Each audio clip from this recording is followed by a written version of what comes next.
Hello everyone, welcome to Vidashri Learning. Now आज के video में हम देखेंगे principles of growth and development, यानी वृद्धि और विकास के सिद्धांत। तो चलिए स्टार्ट करते हैं। सबसे पहला हमारा प्रिंसिपल है सेफेलोपॉडल प्रिंसिपल।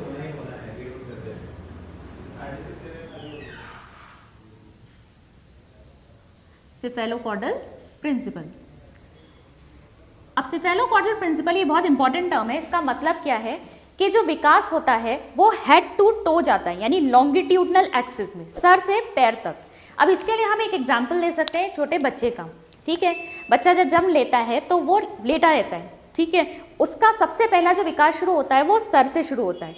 आप उसके सामने क्लैप करोगे या चुटकी बजाओगे या उसका नाम लोगे तो वो साउंड के डायरेक्शन में अपने हेड को मूव करता है।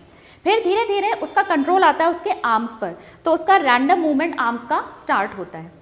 फिर उसकी लोअर बॉडी स्टार्ट होती है डेवलप होना, तो वो हाथों के सहारे बैठने की कोशिश करता है। और सबसे लास्ट में जो डेवलपमेंट है वो आता है उसके पैरों में। जब उसके पैरों पे कंट्रोल आता है तब बच्चा चलना शुरू करता है। तो ये है हमारा सेफेलोपॉडल प्रिंसिपल, यानी जो डेवलपमेंट है वो सर से पैर तक, ऊपर से नीचे लॉन्गिट्यूडनल एक्सिस में होगा। बहुत इंपॉर्टेंट टर्म है ये। दूसरा टर्म है हमारा प्रॉक्सिमो डिस्टल प्रिंसिपल।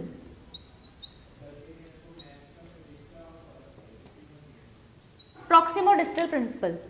अब इसका मतलब है कि जो विकास होता है वो सेंटर से आउटवर्ड जाता है। ठीक है, अगर मैंने यहाँ पर एक वृत्त बनाया तो ये हुआ इसका केंद्र, तो यहाँ से डेवलपमेंट शुरू होगा और बाहर की तरफ को जाएगा। तो बॉडी में भी बैकबोन से स्टार्ट होकर आउटवर्ड जाता है। अब इसको भी हमें बच्चे के एग्जाम्पल से समझ सकते हैं। बच्चे का जब डेवलपमेंट होता है तो पहले उसका बैकबोन पे कंट्रोल आता है, फिर उसके आर्म्स में कंट्रोल आना शुरू होता है, तो अपना रैंडम मूवमेंट हैंड्स का शुरू करता है, आर्म्स का शुरू करता है।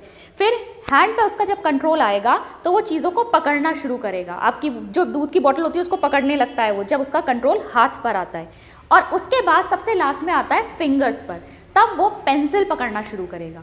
तो यहाँ केंद्र से बाहर की ओर डेवलपमेंट जा रहा है। इसको कहते हैं हम प्रॉक्सिमो डिस्टल प्रिंसिपल। ये आपका cephalocaudal principle and proximodistal principle दोनों आपके डेवलपमेंट के डायरेक्शन को बताते हैं। ठीक है, कि विकास किस डायरेक्शन में होता है। नेक्स्ट पर चलते हैं। नेक्स्ट है हमारा प्रिंसिपल ऑफ कंटिन्यूटी। ठीक है, प्रिंसिपल ऑफ कंटिन्यूटी। डेवलपमेंट जो है वो जीवन पर्यंत चलने वाली प्रक्रिया है। ठीक है, ये कंटिन्यू होता रहता है। ग्रोथ जो है आपकी मैच्योरिटी पे आके रुक जाएगी, लेकिन विकास होता रहेगा, क्योंकि विकास बहुत सारे पहलुओं में होता है। ये हमने देखा था इससे प्रीवियस वीडियो में भी। तो एक व्यक्ति जो है अपने लाइफ में हमेशा कुछ ना कुछ सीखता रहता है। फिर एक स्किल में उसकी मास्टरी होती है, फिर वो दूसरा स्किल सीखता है। तो ये डेवलपमेंट चलता रहता है थ्रू आउट लाइफ। इसीलिए यहाँ पर ये प्रिंसिपल है, principle of continuity. Now fourth पे आते हैं, प्रिंसिपल ऑफ इंटर रिलेशन।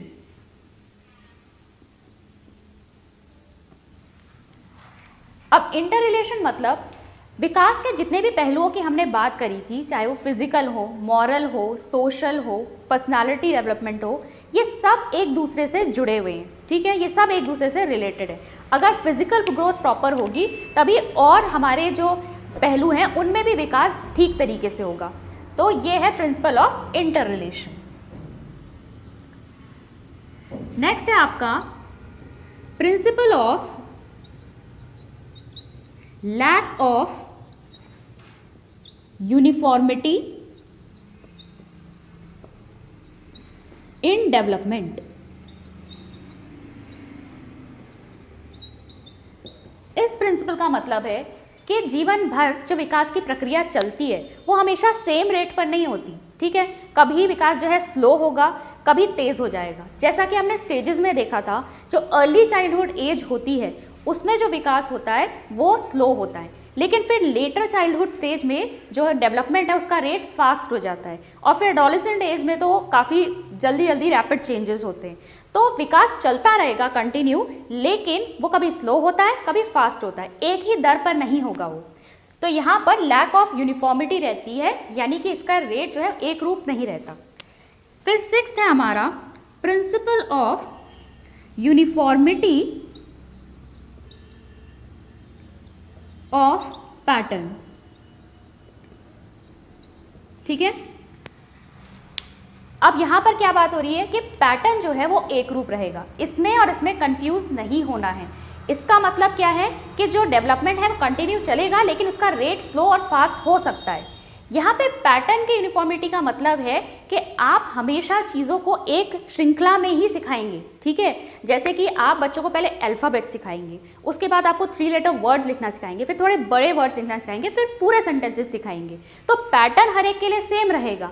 हो सकता है कुछ बच्चे जल्दी सीखें, कुछ बच्चे लेट सीखें, लेकिन पैटर्न तो सबका यही रहने वाला है। आप ऐसा नहीं कर सकते कि किसी को पहले अल्फ़ाबेट सिखाएं और किसी को पहले ही सेंटेंस सिखा दें, ये पॉसिबल ही नहीं है। आप सबसे पहले उसे सिंपल चीज़ें सिखाएंगे, फिर धीरे धीरे कॉम्प्लेक्स की तरफ बढ़ेंगे। तो देखिए, ये है आपका principle of uniformity of pattern. Next आता है आपका principle of proceeding from simple to complex. ठीक है, अब इसका एग्जाम्पल मैंने जैसे अभी ही बताया आपको। आप पहले बच्चों को सिंपल चीज़ें सिखाएंगे, सरल चीज़ें सिखाएंगे, उसके बाद आप जटिल चीज़ों पर आएंगे। ठीक है, आप एडिशन सब्ट्रैक्शन सिखाएंगे, उसके बाद आप सिंप्लीफिकेशन के जो कॉम्प्लेक्स टर्म्स होते हैं वो आप बच्चों को करने के लिए देंगे। ठीक है, तो ये है डेवलपमेंट का प्रोसेस जो सिंपल से कॉम्प्लेक्स की तरफ चलता है। Then principle of proceeding from general to specific. ठीक है, सामान्य से विशिष्ट की ओर। तो यहाँ पर हम देखते हैं कि बच्चों में जो विकास होता है वो सामान्य से विशिष्ट की ओर होता है। मतलब उनकी जो क्रियाएं होती हैं पहले एकदम जनरल होती है, उसके बाद विशिष्टता की ओर बढ़ती है। जैसे अगर आप एक क्राइम की एक्टिविटी देख लीजिए, ठीक है, बच्चे का रोना, बच्चे का जो रोना होता है वो पूरी बॉडी उसमें इन्वॉल्व हो जाती है। ठीक है, वो उसके आंखों से आंसू भी बह रहे हैं, वो चिल्ला भी रहा है, उसकी बॉडी भी शेक करती है। लेकिन धीरे धीरे जब बच्चे बड़े हो जाते हैं तो ये जो क्राइम की एक्टिविटी है ना, ये सिर्फ फेस तक जो है सीमित हो जाती है, विशिष्ट हो जाती है। टीयर्स निकलेंगे, हो सकता है थोड़ी बहुत वोकल कॉर्ड से आवाज़ आए, और फेशियल एक्सप्रेशन यानी भावों में थोड़ा बहुत चेंज आएगा। तो पहले क्या था, पूरी बॉडी इन्वॉल्व हो रही थी, लेकिन अब वो स्पेसिफिक हो गई टूवर्ड्स द फेस। तो ये है जनरल से स्पेसिफिक का principle. Next is principle of प्रिडिक्टिबिलिटी।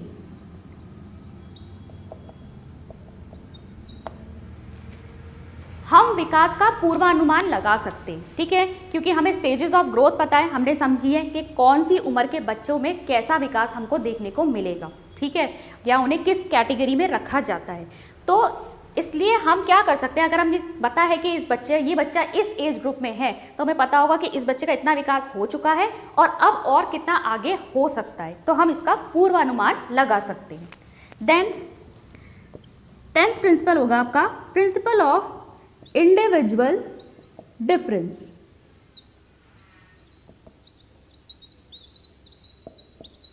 ठीक है, व्यक्तिगत विभेद। सभी बच्चों का जो विकास है वो एक जैसा नहीं होता, कि सबके इंटरेस्ट अलग होते हैं। ठीक है, सबका नेचर अलग होता है। तो हमें अपनी एजुकेशनल एक्टिविटीज़ भी इसी तरीके से प्लान करनी होती है ताकि हम सबके इंडिविजुअल डिफरेंसेस को ध्यान में रख सकें, और सबके लिए उस एजुकेशनल एक्टिविटीज़ में कुछ ना कुछ होना चाहिए। ठीक है, और लास्ट आता है आपका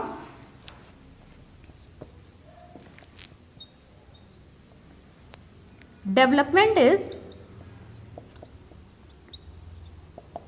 जॉइंट प्रोडक्ट ऑफ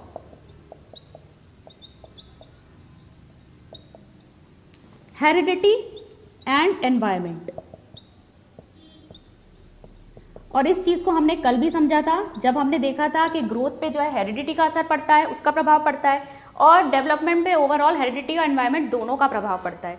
तो हेरिडिटी और एनवायरनमेंट से प्रभावित होकर जो एंड रिजल्ट हमको मिल रहा है वो जॉइंट प्रोडक्ट ही क्या होता है, हमारा विकास। तो ये है आपके principles of growth and development. अब हमें देखने हैं ऐसे कौन कौन से कारक हैं जो ग्रोथ और डेवलपमेंट को अफेक्ट करते हैं।